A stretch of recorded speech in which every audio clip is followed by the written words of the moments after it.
السلام علیکم ورحمۃ اللہ وبرکاتہ۔ نحمده ونصلي على رسوله الكريم، اما بعد فاعوذ باللہ من الشیطان الرجیم، بسم اللہ الرحمن الرحیم، رب اشرح لي صدری ويسر لي امری واحلل عقدۃ من لسانی یفقهوا قولی۔ سیدہ ام ورقہ بنت نوفل رضی اللہ عنہا انصار میں سے ہیں، حافظہ قرآن ہیں۔ نام ان کا معلوم نہیں، کنیت ام ورقہ ہے۔ ہجرت کے بعد مسلمان ہوئی۔ والد کا نام عبداللہ بن حارث بن عوامر بن نوفل ہے۔ دادا کی طرف نسبت کی وجہ سے وہ ام ورقہ بنت نوفل کے نام سے مشہور ہیں۔ ام ورقہ کا شمار انصار کی عالم فاضل خواتین میں سے ہوتا ہے، پڑھی لکھی۔ وہ روزہ دار، عبادت گزار اور قرآن مجید کی حافظہ خاتون تھی۔ رسول اللہ صلی اللہ علیہ وسلم اپنے بعض صحابہ کرام کے ہمراہ ان کے ہاں تشریف لے جایا کرتے تھے۔ جب آپ ان کے ہاں جانے کا ارادہ کرتے تو فرماتے انطلقوا بنا نزور الشہیدہ، ہمارے ساتھ چلو، شہیدہ خاتون سے ملتے ہیں۔ ان میں بہت سی خوبیاں پائی جاتی تھی۔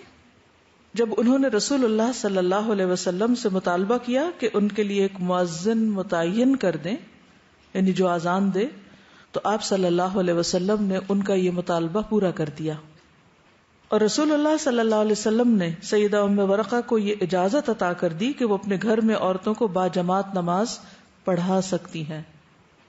رسول اللہ صلی اللہ علیہ وسلم کی طرف سے عورتوں کا امام مقرر کیا جانا بلا شبہ ام ورقہ کے لیے ایک بہت بڑا اعزاز ہے، جس میں یہ منفرد دکھائی دیتی ہیں، یعنی یہ اعزاز انہی کو ملا۔ کیا وجہ ہوگی کہ ان کو یہ اعزاز ملا اور ان کو یہ اجازت ملی اور نبی صلی اللہ علیہ وسلم نے خود ان کے لیے مؤذن مقرر کر دیا؟ جی، کیونکہ یہ حافظہ قرآن تھی۔ اس سعادت کی وجہ سے، ان کی اس کوالٹی کی وجہ سے۔ ام ورقہ بنت عبداللہ بن حارث سے روایت ہے کہ رسول اللہ صلی اللہ علیہ وسلم ان کے گھر تشریف لے جایا کرتے تھے، اور آپ نے ان کے لیے ایک مؤذن مقرر کر دیا جو وقت پر آذان دیتا۔ ایک روایت میں آتا ہے کہ ان کے گھر میں جو مسجد تھی، ایک ایریا کو مسجد بنایا ہوا تھا، گھر کے ایک حصے کو، تو اس کی چھت پر چڑھ کر وہ آذان دیتا تھا، اور رسول اللہ صلی اللہ علیہ وسلم نے ان کو اجازت دے رکھی تھی کہ وہ اپنے اہل خانہ عورتوں کو باجماعت نماز پڑھا سکتی ہیں۔ یعنی ایک طرح سے یہ امام تھی، لیکن صرف خواتین کی۔ تو اس سے یہ پتہ چلتا ہے کہ عورتوں کی امامت تو کرا سکتی ہے، لیکن مردوں کی نہیں۔ عبد الرحمن راوی بیان کرتے ہیں کہ میں نے ان کے اس مؤذن کو دیکھا تھا۔ وہ بہت بوڑھا تھا، یعنی ایک بوڑھا مرد تھا جو آتا، اوپر جا کر اذان دے کر چلا جاتا۔ تو اس سے یہ پتہ چلتا ہے کہ عورت کو اذان دینے کی اجازت نہیں، لیکن نماز پڑھانے کی اجازت ہے۔ مصنف عبد الرزاق میں آتا ہے حضرت عائشہ کے بارے میں کہ ان عائشہ رضی اللہ عنہا امت النساء فقامت وسطہن، کہ حضرت عائشہ نے عورتوں کی امامت کرائی اور وہ ان کے درمیان میں کھڑی ہوئی، وسط میں۔ یعنی عورت اگر امامت کرائے تو صف سے آگے نہیں کھڑی ہوگی، بلکہ پہلی صف کے بیچ میں کھڑی ہوگی۔ یہ نہیں ہوگا کہ درمیان میں کہیں کھڑی ہو جائے یا کونے پہ کھڑی ہو جائے، بلکہ صف کے درمیانی حصے میں، جیسے امام درمیان میں ہوتا ہے سب سے آگے، تو وہ ہوگی تو عورتوں کے بیچ میں، لیکن اگلی صف میں ہوگی۔ ایک اور روایت میں آتا ہے، یہ دارقطنی کی روایت ہے، ان عائشہ انہا امتہن فکانت فیہن فی صلاۃ مکتوبۃ، کہ حضرت عائشہ نے عورتوں کی امامت کرائی اور وہ ان کے درمیان میں کھڑی ہوئی فرض نماز میں۔ تو اس سے پتہ چلتا ہے کہ عورت فرض نماز کی بھی امامت کرا سکتی ہے۔ اسی طرح مصنف عبد الرزاق کی ایک اور روایت ہے حجیرہ سے کہ وہ کہتی ہیں امتنا ام سلمہ فی صلاۃ العصر فقامت بیننا، کہ ام سلمہ نے ہمیں عصر کی نماز میں امامت کرائی اور وہ ہمارے درمیان میں کھڑی ہوئی۔ تو ان ساری روایات سے یہی بات پتہ چلتی ہے کہ عورت امامت تو کرا سکتی ہے، لیکن بیچ میں کھڑی ہوگی۔ سنن نبی داؤد کی روایت ہے ام ورقہ کے بارے میں، امرها النبی صلی اللہ علیہ وسلم ان تؤم اہل دارہا فی الفرائض، کہ وہ اپنے گھر والوں کی فرائض میں امامت کرائیں، فرض نماز کے اندر۔ ٹھیک ہے، تو یہ بات بالکل واضح ہے اور اس میں کوئی جھگڑے کی بات نہیں، کوئی پریشان ہونے کی بات نہیں، کیونکہ بعض اوقات اگر کوئی خاتون کسی جگہ امامت کرا بیٹھے تو اس کی شامت آ جاتی ہے کہ تم لوگوں نے ایک بدعت ایجاد کر لی ہے. ہاں، شرط یہ ہے کہ اس عورت کو قرآن مجید صحیح پڑھنا آتا ہو. یہ نہیں کہ آپ امام تو بن کے کھڑے ہو جائیں اور قرآن غلط پڑھ رہے ہوں. ٹھیک ہے، یہاں تک کے بارے میں کچھ کہنا چاہیں؟ کبھی آپ کو اس سے کوئی سابقہ پیش آیا، کسی نے اعتراض کیا کہ آپ کیوں امامت کرا رہے ہیں؟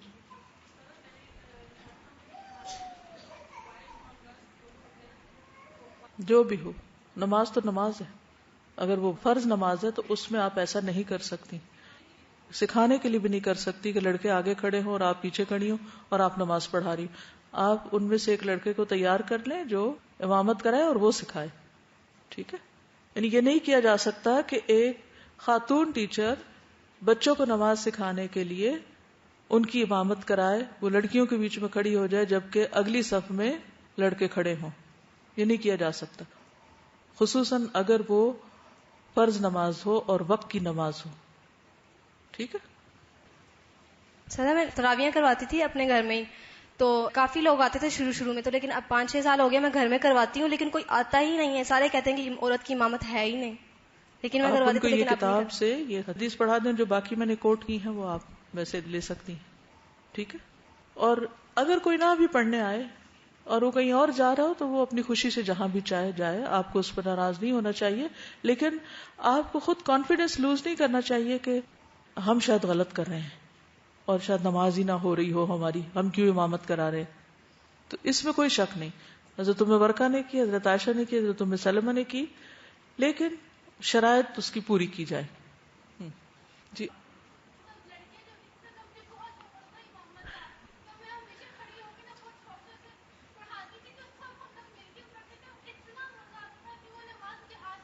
بالکل، کیونکہ جماعت سے نماز کا اپنا ایک فائدہ ہوتا ہے. ابھی آپ نے ظہر کی نماز پڑھی ہے تو اب اس وقت کی کیفیت اور اس سے پہلے کی کیفیت میں ضرور فرق ہوگا.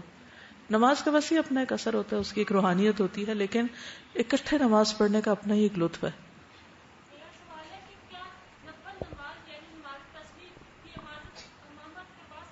جی ہاں، نفل نماز کی بھی امامت ہو سکتی ہے اور اس کے دلائل الگ ہیں. نماز سے پہلے جو اقامت عورت کہتی ہے وہ کہنا وہ جائز کر ہے؟ سکتی ہے، کیونکہ اقامت اور اذان میں فرق ہے. اذان تو پورے محلے کے لیے ہوتی ہے، لیکن اقامت کا مطلب ہوتا ہے نماز کو قائم کیا جائے یا صف بندی، ایک طرح سے صف کو درست کر لیا جائے اور سب تیار ہو جائیں. اقامت دراصل نماز کی تیاری کا اعلان ہوتا ہے کہ جماعت کھڑی ہو رہی ہے. ٹھیک ہے. سوال یہ ہے کہ اکثر لوگ کہتے ہیں عورت کی امامت کی بخاری مسلم میں حدیث نہیں ملتی، اس لیے ہم عورت کی امامت کو مانتے نہیں ہیں. تو کیا اس کی کوئی حدیث بخاری مسلم میں ہے؟ آپ حدیث کورس کرنی آپ کو معلوم ہوگا کہ صرف بخاری اور مسلم کی حدیثوں کو ہی بنیاد نہیں بنایا جاتا. جی. کسی بھی حدیث کو جب لیتے ہیں تو اس کی صحت کو دیکھا جاتا ہے کہ کیا وہ صحیح ہے یا نہیں. ٹھیک ہے. تو یہ جو ام برکہ کی روایت ہے سنن نبی داؤد کی، اس کو البانی نے حسن کہا ہے، اس لیے جواز ملتا ہے. تو اکثر لوگ ام ورقہ کی، حضرت عائشہ کی، ام سلمہ کی ان حدیث کو نہیں مانتے، کہتے ہیں ان کی حدیث نہ ماننے والے تو نہ مانے، لیکن یہ ہے کہ بہرحال جو ام ورقہ کی حدیث ہے تو واضح ہے. ٹھیک ہے. فائدہ کیا ہوتا ہے پڑھنے کا؟ تو اپنی اپنی بھی پڑھ سکتے ہیں. اجتماعیت اور صف بندی اور ساتھ کھڑے ہونا، جب ہم باقی سارے کاموں کے لیے اکٹھے بیٹھے ہیں، کھائے اکٹھے رہے ہیں، پڑھ اکٹھے رہے ہیں اور بہت سے کام اکٹھے کر رہے ہیں، اور جب نماز کا وقت ہے تو سب الگ الگ ہو جائیں، اس میں تو کوئی لاجک ہی نہیں بنتی. اور ایک اور چیز یہ بھی ہے کہ نماز ہلکی بھی ہو جاتی. الگ الگ پڑھنے میں سستی ہوتی ہے، لیکن جب سب پڑھ رہے ہیں تو آپ بھی ساتھ مل جائیں تو آسانی ہو جاتی.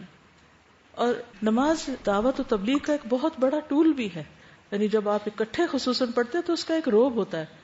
جی اکٹھے نماز نہیں پڑھتے تو پھر جب حج یا عمرے پہ جاتے ہیں تو وہاں بھی نماز پڑھنی نہیں آتی. جی ہاں، ہمارے ہاں افسوس کے ساتھ یہ کہنا پڑتا ہے کہ جو خواتین حرم میں جاتی ہیں، مسجد نبوی میں جاتی ہیں، ان کو نہ صف بنانی آتی ہے، نہ امام کو فالو کرنا آتا ہے، نہ جماعت کے تقاضے ان کو پتہ ہے کہ کیا ہے. اور آپ کو معلوم ہے کہ اگر کوئی جماعت میں نماز پڑھ رہا ہے اور وہ اس کی شرائط پوری نہیں کر رہا تو اس کی نماز بھی نہیں ہوگی، تو پھر اس کو 1,00,000 نمازوں کا، 1,000 نمازوں کا ثواب کہاں سے ہوگا. چلیے آگے چلیں. ولید بن عبداللہ بن جمیح نے حدیث بیان کی. وہ کہتے ہیں کہ مجھے میری دادی جان اور عبد الرحمن بن خلاد انصاری نے ام ورقہ بنت عبداللہ بن حارث کے حوالے سے بیان کیا ہے. وہ کہتی ہیں کہ نبی کریم صلی اللہ علیہ وسلم ہر جمعہ کو میرے گھر تشریف لایا کرتے تھے. انہوں نے رسول اللہ صلی اللہ علیہ وسلم سے جنگ بدر کے دن پوچھا کہ کیا مجھے آپ کے ساتھ جنگ پر جانے کی اجازت ہے؟ کس نے پوچھا؟ ام ورقہ نے. میں بیماروں کی تیمارداری کروں گی، زخمیوں کا علاج معالجہ کروں گی، شاید اللہ تعالیٰ مجھے شہادت عطا کر دے. تو رسول اللہ صلی اللہ علیہ وسلم نے فرمایا آپ اپنے گھر ہی میں رہیں، اللہ تعالیٰ آپ کو شہادت عطا کرے گا. تو اس کے بعد ان کا نام شہیدہ رکھ دیا گیا. اور ویسے بھی وہ حدیث میں آتا ہے نا، صحیح مسلم کی حدیث ہے، من سأل الشہادۃ بصدق بلغہ اللہ منازل الشہداء وان مات علی فراشہ، کہ جو شخص سچے دل سے شہادت مانگتا ہے اللہ اس کو شہداء کے مقام تک پہنچا دیتا ہے، خواہ وہ اپنے بستر پر ہی کیوں نہ مرے. تو ام ورقہ کی یہ خواہش تھی تو اللہ تعالیٰ نے ان کو گھر میں ہی شہادت عطا کر دی، جس کا واقعہ آگے آئے گا. لیکن یہاں یہ یاد رکھے کہ نبی صلی اللہ علیہ وسلم نے آپ کو ساتھ جانے کی اجازت نہیں دی، حالانکہ کچھ اور خواتین جا رہی تھیں. اس کی کیا وجہ تھی؟ آپ نے ان کے لیے مؤذن مقرر کر دیا، ان کو امامت کی اجازت دے دی، ان کو جنگ میں ساتھ جانے کی اجازت نہیں دی. وائے؟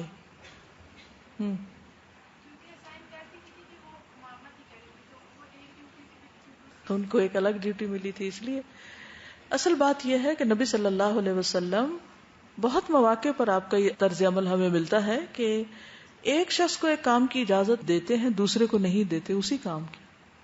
مثلا حضرت ابو ذر، ان کو آپ نے کس چیز سے روکا تھا؟ 2 لوگوں پر بھی امیر نہ بننا، عہدہ نہیں قبول کرنا، ذمہ داری نہیں لینا. حالانکہ ان کے تقوی میں، ان کی پارسائی میں کوئی شک نہیں تھا، لیکن وہ اس کام کو نہیں کر سکتے تھے. ٹھیک ہے نا؟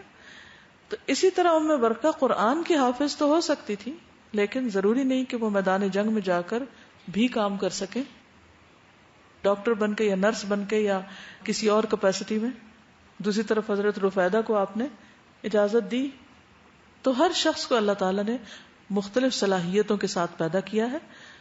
اس لیے ہمیشہ یہ دیکھنا چاہیے کہ میں کون سا کام زیادہ اچھے طریقے سے کر سکتی ہوں اور اس کام میں مہارت پیدا کریں. بھیڑ چال نہ چلیں کہ وہ فلاں یہ کر رہا ہے تو میں بھی وہی بن جاؤں.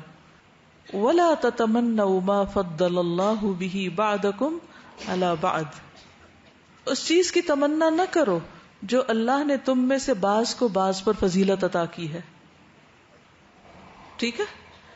اللہ نے انسانوں میں درجے رکھے ہیں، کسی کا حافظہ اچھا رکھا ہے اور کسی کو جسمانی قوت زیادہ دی ہے، کوئی دوسروں کی خدمت زیادہ اچھی طرح کر سکتا ہے، مرہم پٹی اچھی کر سکتا ہے، اور کوئی کتابیں زیادہ پڑھا سکتا ہے.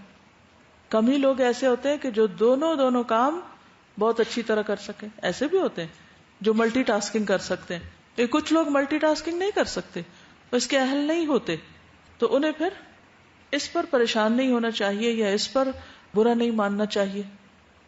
اور کوئی بھی کام محض ریس میں، ریس کیا ہوتی؟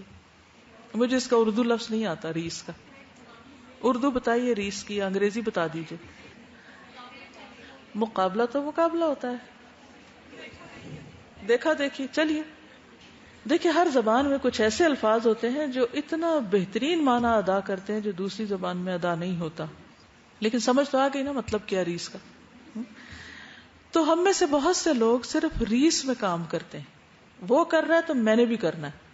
اور بچوں میں بھی اسی پہ لڑائیاں ہوتی ہیں، وہ بھائی کر رہا ہے تو مجھے بھی کرنا ہے، وہ میرا کزن کر رہا ہے تو میں کیوں نہ جاؤں فلاں جگہ پر. بھئی تم اپنے آپ کو دیکھو کہ تمہارے حالات کیا ہیں اور اس کے کیا ہیں. تو صرف کسی کی نقل نہیں کرنی چاہیے، صرف اس کام کی تمنا نہیں کرنی چاہیے کہ جو کوئی اور کر رہا ہو. یہ دیکھنا چاہیے کہ میں کیا کر سکتا ہوں جو وہ نہیں کر سکتا. کیونکہ اللہ کے ہاں تو آگ سے نجات کھجور کا ایک ٹکڑا دے کے بھی ہو سکتی ہے. تو اصل کامیاب کون ہے؟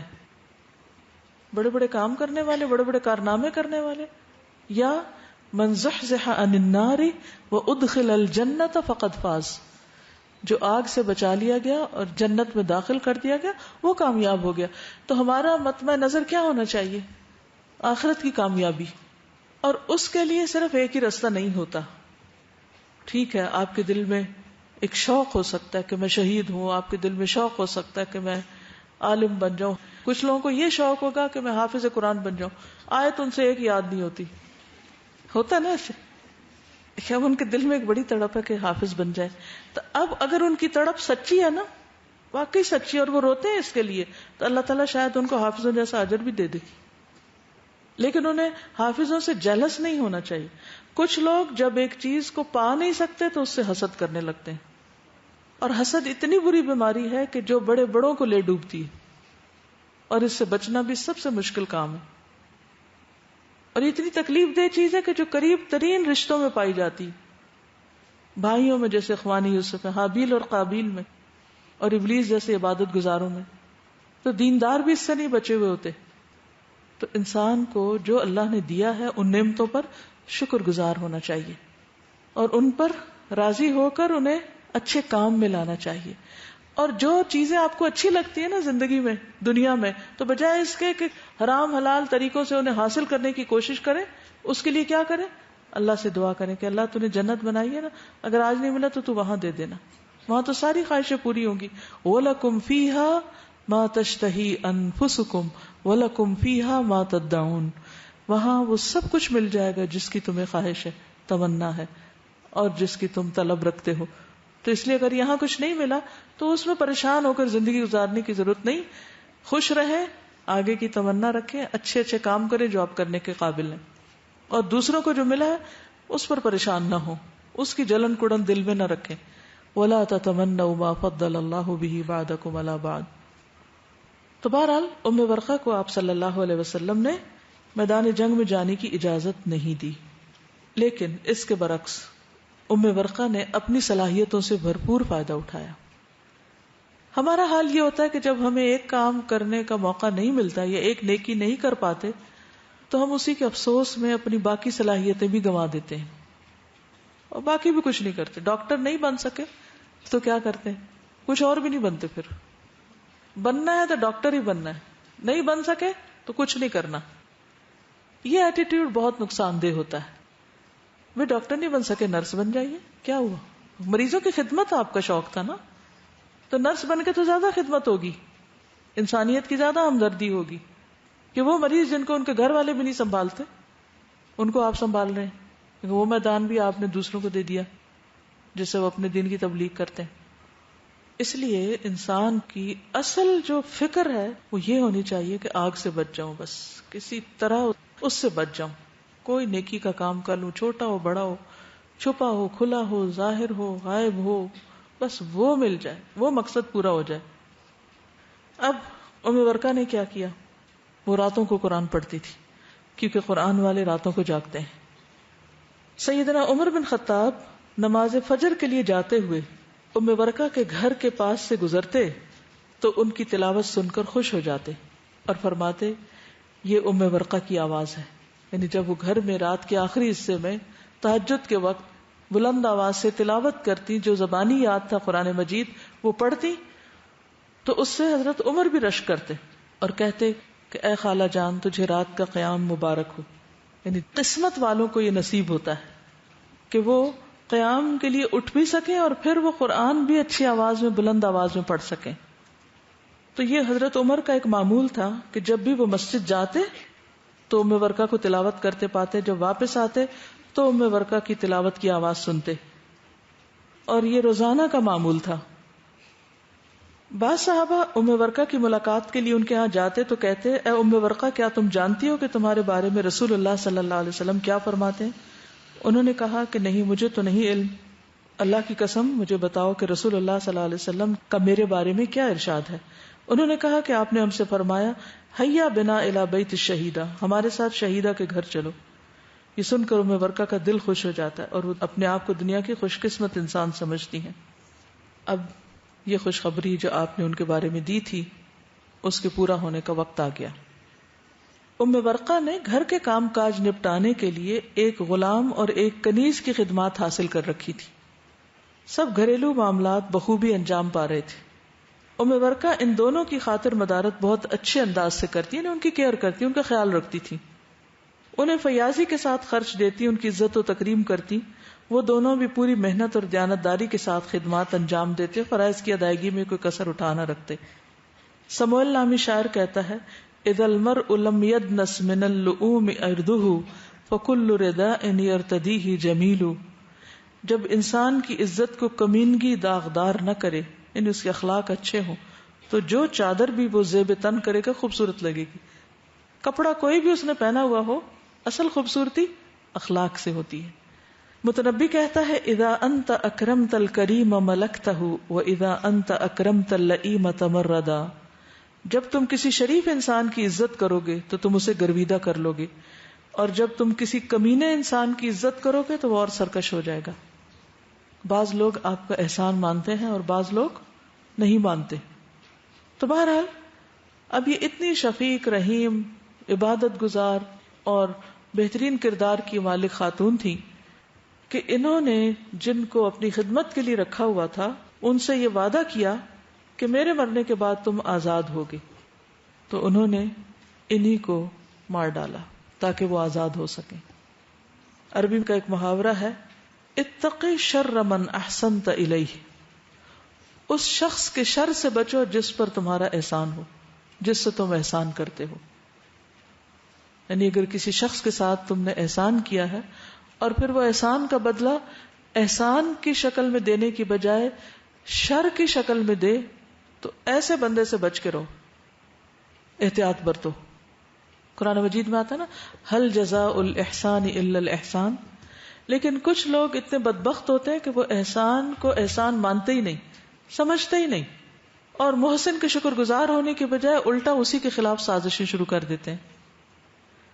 انہی میں سے ان کے یہ غلام اور کنیز تھے. اب ہوا کیا، ایک روز عمر بن خطاب نے معمول کے مطابق وضو کیا، نماز فجر کی ادائیگی کے لیے گھر سے روانہ ہوئے.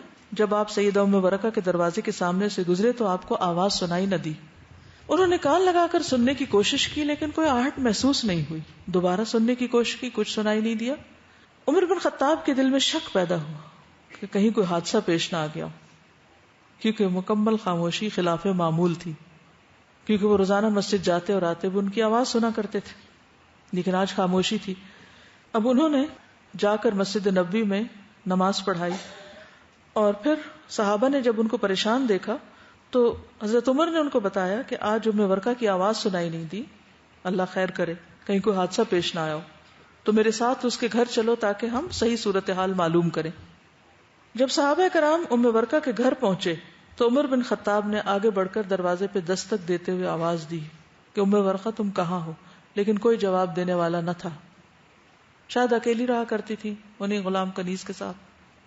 حضرت عمر اور صحابہ کرام کو شدید بے چینی لاحق ہوئی. حضرت عمر نے بار بار آواز دی، کسی نے جواب نہ دیا. سب نے اس بات پر اتفاق کیا کہ گھر کے اندر داخل ہو کر صورتحال کا جائزہ لیا جائے. گھر کے اندر وہ داخل ہوئے، ہر طرف پھیل گئے. ام ورقہ کی تلاش ہونے لگی. تھوڑی دیر بعد انہیں کپڑے میں لپٹی ہوئی لاش ملی جو گھر کے کونے میں پڑی تھی. ام ورقہ کے ساتھ جو سانحہ پیش آیا یہ حضرت عمر کو بہت ناگوار گزرا. ان کا دل غمگین ہوا.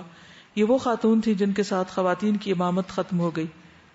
یعنی ختم ہو گئی سے مراد یہ کہ اس کے بعد کوئی اور اس پائے کی حافظہ یا قرآن کی قاریہ اس وقت وہاں نہیں تھی. عمر رضی اللہ عنہ نے ام ورقہ کی تجہیز و تکفین اور انہیں جلد دفن کرنے کا حکم دیا. تیزی سے مسجد نبوی میں تشریف لے گئے اور لوگوں کو اس حادثے کے بارے میں بتایا. پھر انہوں نے حکم دیا کہ فوری طور پر غلام اور کنیز کو تلاش کر کے میرے سامنے پیش کیا جائے. جب ان دونوں کو آپ کے سامنے لایا گیا تو انہوں نے اپنے گھناؤنے جرم کا اعتراف کر لیا. حضرت عمر نے دونوں کو سولی دینے کا حکم دیا. ان کو باب المدینہ پر تختہ دار پہ لٹکایا گیا، اور یہ مدینہ میں پہلا جوڑا تھا جس کو سولی پہ چڑھایا گیا تھا. یعنی پہلی سزا تھی جو سولی کے ذریعے دی گئی تھی. مسند احمد میں ہے کہ ام ورقہ نے اپنے غلام اور کنیز سے یہ کہہ دیا تھا کہ تم دونوں میری وفات کے بعد آزاد ہوگے. ان دونوں کو یہ مدت دراز محسوس ہوئی کہ پتہ نہیں کب فوت ہوتی ہیں اور کب ہم آزاد ہوتے ہیں. تو انہوں نے ام ورقہ کو ایک کپڑے میں لپیٹ کر زمین پر پھینک دیا جس سے وہ دم گھٹ کر شہید ہو گئی. بعد ازاں وہ دونوں وہاں سے بھاگ گئے. حضرت عمر کو اطلاع دی گئی کہ ام ورقہ کو ان کے غلام اور کنیز نے قتل کر دیا اور وہ دونوں مفرور ہیں.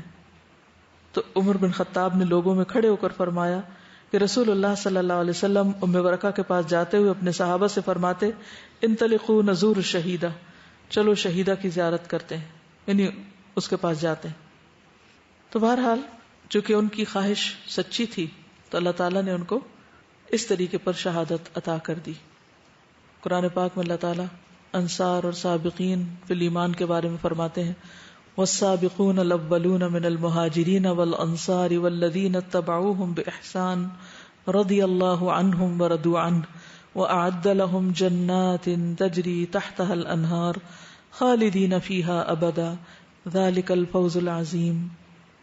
وہ مہاجر و انصار جنہوں نے سب سے پہلے دعوت ایمان پر لبیک کہنے میں سبقت کی، نیز وہ جو بعد میں راست بازی کے ساتھ ان کے پیچھے آئے، اللہ ان سے راضی ہوا اور وہ اللہ سے راضی ہو گئے.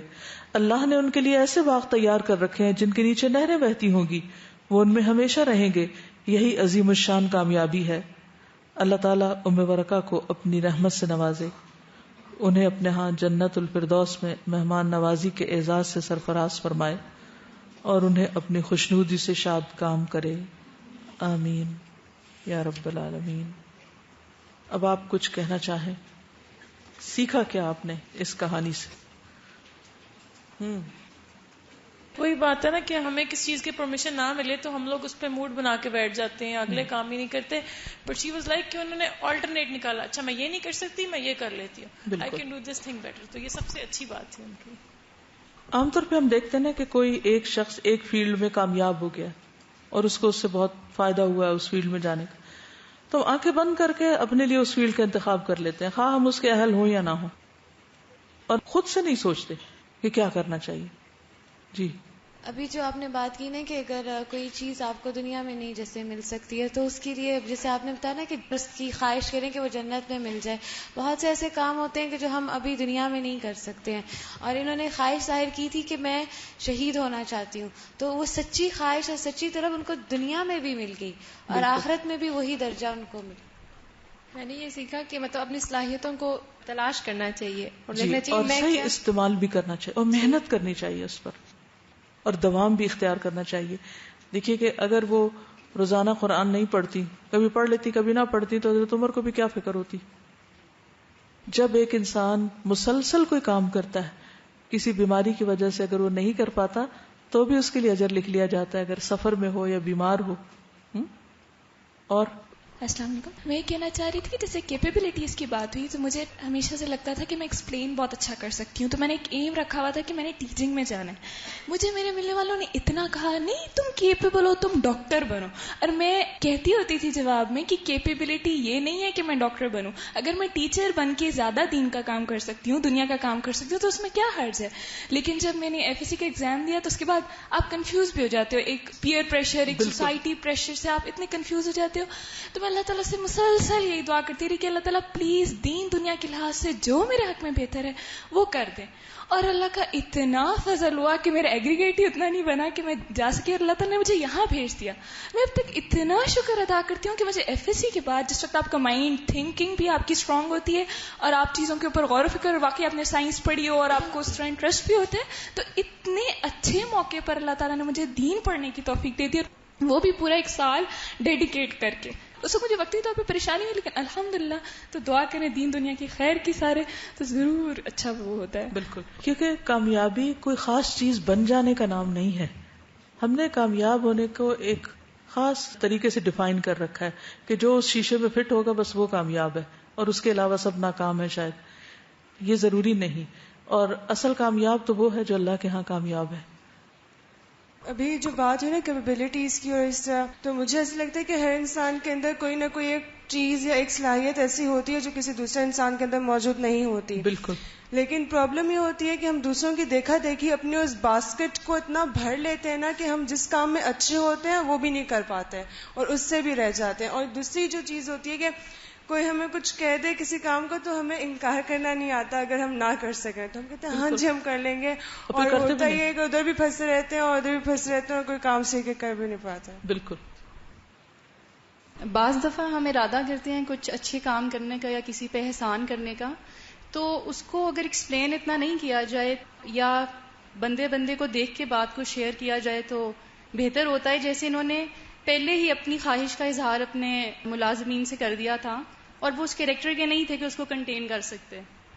تو ان کے لیے خوشی کی بات تھی لیکن ان کے لیے اچھا نہیں ثابت ہوا. تو اس لیے ہمیں سوچ سمجھ کے بات شیئر کرنی چاہیے اپنے. خاص طور پہ گھر میں ہم لوگ دیکھتے ہیں کہ ہم اونچا بہت بول دیتے ہیں، مطلب جو بات سوچی ہوتی ہے یہ نہیں سوچتے کہ ارد گرد ہمارے کون ہیں. اس سے یہ ایک سبق نکل سکتا ہے، اور ویسے تو تقدیر میں جو لکھا ہے ہو کر رہے گا، لیکن اپنے طور پر ہمیں یہ ضرور دیکھنا چاہیے کہ ہر بات ہر ایک کے سامنے کرنے کی نہیں ہوتی، کیونکہ وہ اس سے متعلق نہیں ہوتی، اور بعض اوقات وہ اس کو اس سے فائدے کی بجائے نقصان ہوتا ہے، کیونکہ وہ انسان اس سے اپنے لیے کوئی غلط مقصد نکال لیتا ہے. بعض لوگ بچوں کی موجودگی میں ایسی باتیں کرتے ہیں کہ جو بچوں کو قبل از وقت پتہ چل جائے تو وہ ان کے لیے فائدہ مند نہیں ہوتی. بعض لوگ اس سے بڑھ کے ظلم کرتے ہیں، وہ بچوں کو کہتے ہیں آپ ذرا یہاں سے جاؤ، ہم نے کوئی بات کرنی ہے. یہ تو کبھی بھی نہ کریں، کیونکہ اس سے بچوں کے اندر بہت تجسس پیدا ہو جاتا ہے. وہ پھر چھپ چھپ کے سننے کی کوشش کرتے ہیں، اور بعض اوقات ان کی یہ پرسنالٹی کے اندر ایک ایسی چیز آ جاتی ہے جو ان کے اعتماد کو ختم کر دیتی ہے کہ شاید وہ کسی کام کے قابل ہی نہیں، یہ اس قابل بھی نہیں کہ ان کے سامنے کوئی بات کی جائے. جی استاذہ، میں کہہ رہی ہوں کہ ہم بہت جلدی بے صبرے ہو جاتے ہیں اور نعمتوں کے حصول میں بہت جلدی کرتے ہیں. اگر وہ تھوڑا سا صبر کر لیتے تو آزادی انہیں مل ہی جاتی ان کی وفات پر، لیکن اسی وجہ سے خودکشی بھی ہوتی ہے کہ انسان صبر نہیں کرتا اپنے حالات کے اوپر. بالکل. ایک اور چیز جو میں غور کر رہی تھی وہ یہ کہ بعض اوقات ہم کوئی نیکی کا کام کرتے ہیں لیکن اس کے آخر میں کوئی نقصان ہو جاتا ہے.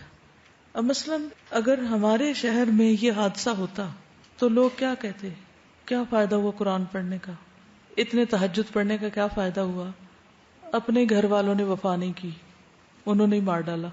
تو اس سے ہم کس کو، دین کو، قرآن کے پڑھنے کو یا اچھے کاموں کو کیا بنا لیتے ہیں، ان کو بدنام کر دیتے ہیں. حالانکہ اس کا مثبت پہلو کیا ہے کہ ٹھیک ہے اگر کسی کے ساتھ کوئی حادثہ پیش آ گیا، ویسے کسی کا کوئی ایکسیڈنٹ ہو گیا یا کوئی اور نقصان ہو گیا، تو یہ بھی تو ہو سکتا ہے نا کہ وہ اللہ سبحانہ و تعالیٰ کی طرف سے اس کے لیے ایک بہت بڑا انعام یا اعزاز ہو اس میں. جیسے ان کے لیے ایک شہادت تھی یہ، تو اس سے بڑا کیا اعزاز ہو سکتا ہے ان کے لیے. اور کسی اور کے لیے مثلا کسی کے مال کا نقصان ہو گیا یا کسی اور طرح سے اس کی عزت کو کوئی نقصان ہو گیا، تو عام طور پر دنیا میں جب کسی کو کوئی نقصان ہوتا ہے تو ہم اس کے بارے میں بری بری باتیں سوچنے لگتے ہیں، یا اس کے اچھے کام کو بھی کیا قرار دیتے کہ فائدہ نہیں. یہ کوئی مثال قابل عمل نہیں کہ ہم بھی قرآن کے حافظ بنے اور ہم بھی اتنا قرآن پڑھیں، کیونکہ وہ دیکھ لیا نا اس کا کیا انجام ہوا. کتنی عام ہے یہ بات، ہے نا. بعض لوگ کہتے ہیں کہ قرآن پڑھنے کا ہی فائدہ، شادی کو نہیں ہونی تمہاری. ڈراتے ہیں، باقاعدہ ڈراتے ہیں. اور بعض لوگ اس وجہ سے پڑھتے بھی نہیں ہیں، یہ چھوڑ دیتے ہیں. حالانکہ کیا ان سب لوگوں کی شادی ہو چکی ہے جو قرآن نہیں پڑھ رہے؟ ہر چیز کا ایک وقت ہے اور وہ اپنے وقت پر ہو جائے گی، لیکن ہم بے صبری کرتے ہیں. جی آپ فرمائیے. میں نے یہ کہنا تھا کہ جب بھی ہم ایک ٹائم سپین لگاتے ہیں کسی چیز میں محنت کرتے ہیں پھر ہمیں وہ چیز نہیں ملتی تو ہمیں لگتا ہے کہ وہ اتنی محنت، اتنا ٹائم جو ہم نے لگایا وہ ضائع ہو گیا. میں نے بی ایس سی کیا تھا، 2 سال لگائے، اور اتنی دور میرا کالج تھا اور پھر مجھے اکیڈمی جانا پڑتا تھا. صبح 7 بجے کی نکلتی تھی اور رات 8 بجے واپس آتی تھی، اور پھر بھی میرا ایڈمیشن نہیں ہوا جس کے لیے میں نے اتنی محنت کی. اس کے بعد جس چیز میں نے ماسٹرز کیا اس کا فائدہ مجھے یہ ہوا کہ مجھے اتنی محنت کی عادت تھی. قائد اعظم یونیورسٹی تھی میری اور میرا گھر پنڈی کے آخری کونے میں، تو مجھے 1.5 گھنٹہ لگتا آنے میں، لیکن میں نے کبھی تھکاوٹ محسوس نہیں کی. تو ہم یہ سمجھتے ہیں کہ جو محنت ہم نے کی ہے، جو ٹائم لگایا ہے، سائنس پڑھ لی تو اب ڈاکٹر نہیں بن سکے تو بس ختم، سب ختم ہو گیا. لیکن وہ جو کیپیبلٹی اور وہ جو پیشنس اندر آ جاتا ہے وہ بہت سی چیزوں میں کام آتا ہے. بہت ہی اچھا پوائنٹ آپ نے نکالا کہ انسان کی محنت کبھی ضائع نہیں جاتی، اور اللہ تعالیٰ آپ کو کسی خاص کام کے لیے تیار کر رہا ہوتا ہے. تو ہمیں نہیں پتا ہوتا کہ اللہ تعالیٰ ہمیں اصل میں کس کام کے لیے تیار کر رہا ہے. اگر ہمارا رخ ایک طرف ہو گیا پھر دوسری طرف اور مشقتوں میں زندگی گزر رہی ہے تو معلوم نہیں کہ اللہ تعالیٰ آپ سے کون سا بہترین کام لے. لیکن ہم محنت کے عادی نہیں ہیں، آسانیاں تلاش کرتے ہیں. حالانکہ ان مع العسر یسرا، یسر عسر کے ساتھ ہے، ان مع العسر یسرا نہیں ہے. ان کی زندگی سے ایک خاص سبق نکلتا ہے، وہ کسی نے بھی ذکر نہیں کیا، جو ان کی اپنی جو اصل صلاحیت تھی. ان کا بڑا اعزاز کیا تھا؟ قرآن کا حفظ کرنا.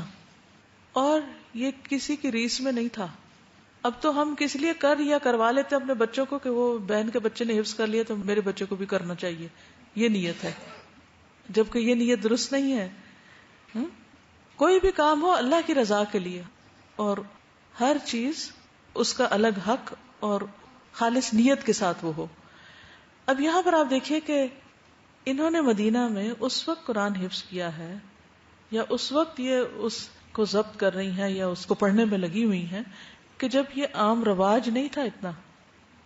تو ان کے اس عمل سے کیا بات سیکھنے کو ملتی ہے ہمیں کہ اگر ہم سارے قرآن کے حافظ نہیں ہو سکتے تو کچھ تو حفظ کر لیں، اور جو حفظ کر لیا ہے اس کو کیا کریں، یاد رکھیں. یاد رکھنے کا بہترین وقت اور طریقہ کیا ہے؟ صبح 4 بجے اٹھ جایا کریں اور 4:30 تک کتنا پڑھ سکتے ہیں آپ 2 رکعت میں؟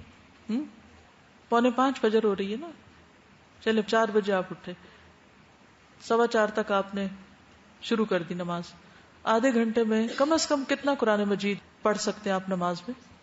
کوئی حافظ بتائے ایک ایوریج حافظ کتنا پڑھ سکتا ہے؟ ہاں کتنا پڑھ لے گا؟ وہ کہتی ہے 1 پارہ پڑھ سکتا ہے، ان کی سپیڈ 1 پارے کی ہے. غیر حافظ نہیں 1 پارہ پڑھ سکتا. تو حفظ بھی محنت سے ہوتا ہے. اور پھر قرآن والے راتوں کو جاگتے ہیں. ٹھیک ہے، آج کے لیے اتنا ہی کافی. اگر ہم عمل کر لیں تو اللہ تعالی ہمیں عمل کی توفیق عطا فرمائے. وآخر دعوانا ان الحمد للہ رب العالمین. سبحانک اللہم وبحمدک، اشہد ان لا الہ الا انت، استغفرک واتوب الیک. السلام علیکم ورحمۃ اللہ وبرکاتہ.